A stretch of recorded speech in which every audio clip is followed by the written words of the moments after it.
नमस्कार, आप देख रहे हैं नेक्स्ट 9 न्यूज और मैं हूं आपके साथ मनीष कुमार सैनी। बिहार में 4 विधानसभा सीटों पर उपचुनाव होने हैं और उसके बाद अगले साल बिहार की 243 विधानसभा सीटों पर चुनाव होना है और ऐसे में बिहार के अंदर सियासत में काफी ज्यादा उबाल आता हुआ नजर आ रहा है। देखा जाए तो 2 अक्टूबर को जनसुराज अभियान को पार्टी के अंदर तब्दील करने के बाद प्रशांत किशोर जिस तरह से बिहार की सियासत में एक्टिव होते हुए नजर आ रहे हैं और बड़े बड़े ऐलान, बड़े बड़े दावे, बड़े बड़े वादे जनता के लिए करते हुए नजर आ रहे हैं, जनता से बातचीत करते हुए नजर आ रहे हैं, उनके बीच जाकर उनकी समस्याओं को समझते हुए नजर आ रहे हैं, तो स्थिति साफ है कि बिहार की राजनीति में कुछ बड़ा करने की फिराक में प्रशांत किशोर जरूर यहां पर दिखाई दे रहे हैं। तो क्या प्रशांत किशोर जिस तरह से अब जनसुराज अभियान की तरह ही जनसुराज पार्टी को भी कहीं ना कहीं बिहार की राजनीति में आगे बढ़ाते हुए नजर आ रहे हैं और जनता से जुड़े हुए मुद्दों पर बातचीत करते हुए नजर आ रहे हैं, उनके लिए काम करने की बात कहते हुए नजर आ रहे हैं, बिहार के अंदर शिक्षा को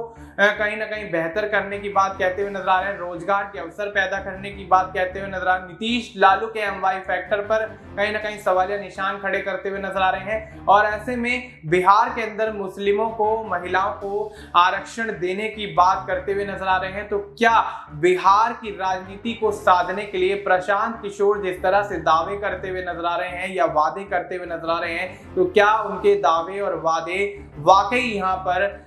सही साबित होते हुए नजर आएंगे? क्योंकि लोकसभा चुनाव के बाद से ही जब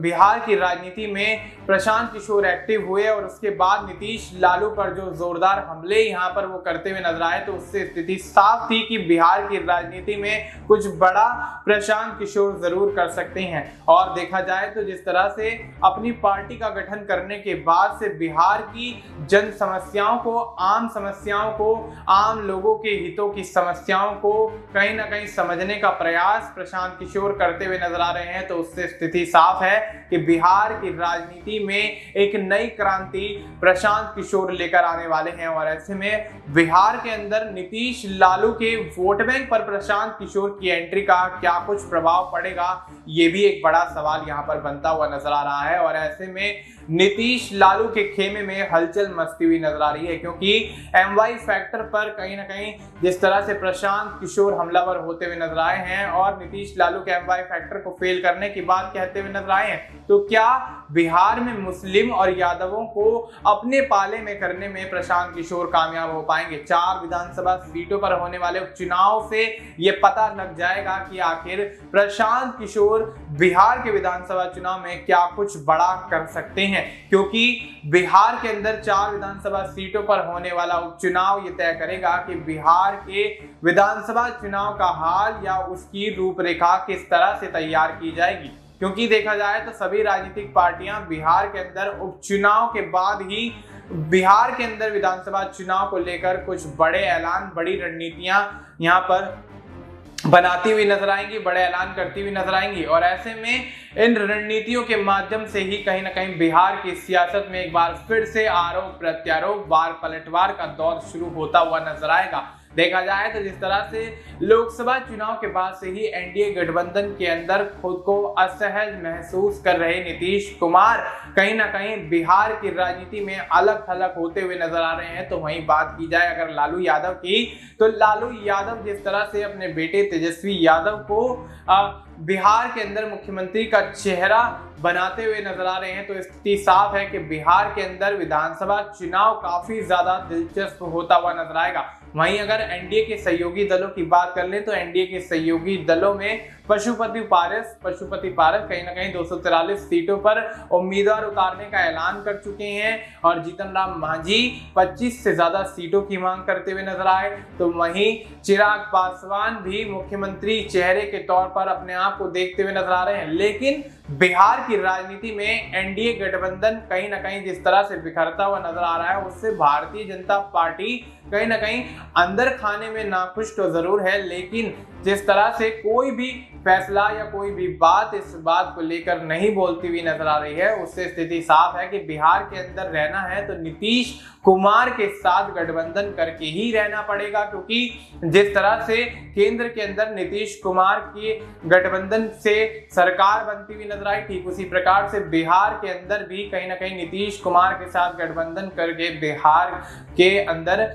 भारतीय जनता पार्टी की एनडीए गठबंधन वाली सरकार बनती हुई नजर आई। लेकिन अगर यहां पर बिहार के अंदर एनडीए गठबंधन के अंदर फूट पड़ती है तो स्थिति साफ है, और ये प्रधानमंत्री नरेंद्र मोदी और गृह मंत्री अमित शाह भी जानते हैं कि उसका खासा प्रभाव सीधे तौर पर केंद्र के अंदर बनी एनडीए गठबंधन की सरकार पर पड़ सकता है। क्योंकि देखा जाए तो एनडीए की सरकार बनाने में केंद्र के अंदर सबसे ज्यादा अगर किसी का योगदान रहा है तो वो नीतीश कुमार और चंद्रबाबू नायडू का रहा है, यानी कि जेडीयू और टीडीपी का बड़ा योगदान केंद्र की सरकार बनाने में रहा है। तो ऐसी स्थिति में कहीं ना कहीं बिहार के अंदर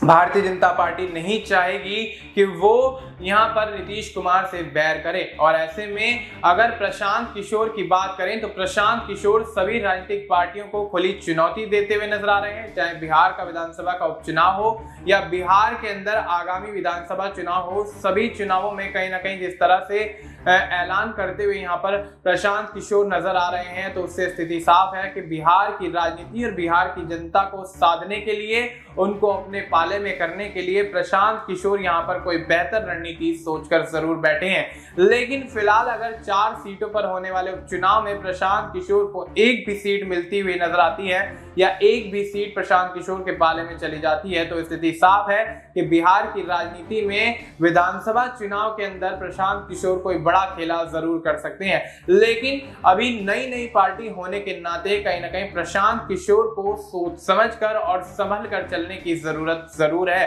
क्योंकि जिस तरह से पहली बार चुनावी मैदान में या यूं कहें कि चुनाव में अपना हाथ आजमा रही जनसुराज बिहार में उपचुनाव लड़ती हुई नजर आ रही है, तो स्थिति साफ है कि आने वाले विधानसभा के चुनाव में 243 सीटों पर जो समीकरण बनने हैं उसके लिए कहीं ना कहीं प्रशांत किशोर को यहाँ किसी न किसी से गठबंधन जरूर करना पड़ेगा, क्योंकि बिहार की राजनीति को पाट पाना अकेले उनके यहाँ पर कहीं ना कहीं लिए थोड़ा बहुत मुश्किल जरूर हो सकता है। और ऐसे में अगर ये मुश्किलें आती हैं तो प्रशांत किशोर को बिहार की राजनीति में एक बड़ा झटका जरूर लगता हुआ नजर आ सकता है। और जिस तरह से वो नीतीश लालू के एमवाई फैक्टर पर सवालिया निशान खड़े करते हुए नजर आ रहे हैं और हमले बोलते हुए नजर आ रहे हैं, तो कहीं ना कहीं वो खुद भी इस मामले में घिरते हुए नजर आ सकते हैं। और अगर प्रशांत किशोर यहाँ पशुपति पारस के साथ गठबंधन कर लेते हैं तो पशुपति पारस के साथ गठबंधन करके कहीं ना कहीं एनडीए के खेमे में खलबली जरूर मचा देंगे,